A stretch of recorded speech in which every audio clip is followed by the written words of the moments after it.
ఈ అనుచరుల లిస్ట్ లో వల్లభనేని వంశీ రెచ్చగొట్టి వాళ్ళందరినీ దౌర్జన్యం చేసి దాడి చేపించి హత్యాయత్నం చేయించిన లిస్ట్ లో వల్లభనేని వంశీ ప్రధానమైన నిందితుడు. రెండోకి వస్తే ఓలుపల్లి రంగ, తర్వాత శేషు, తర్వాత కొమ్మ కోట్లు, దాని తర్వాత మిస్టర్ అనగాని, ఇంకొక ఇద్దరు ఉన్నారు. వాళ్ళ పేర్లు పెద్ద హైలైట్ కావు, ఎందుకంటే ఇప్పుడున్న పేర్లు నలిగిన పేర్లు మిగతా కేసులు అన్నింటిలో కూడా. సో వల్లభనేని వంశీ కోసం అతనికి హైకోర్టులో అతను వేసిన యాంటిసిపేటరీ బెయిల్ ని కొట్టేశారు.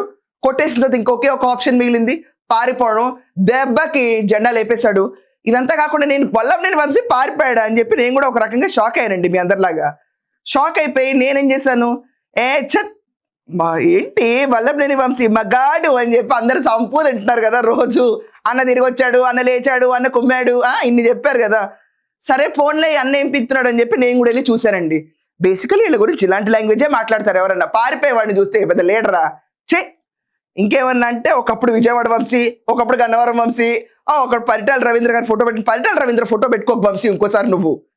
డేర్ అండ్ డాషింగ్ పర్సన్ లో పరిటాల రవి ఉంటారు.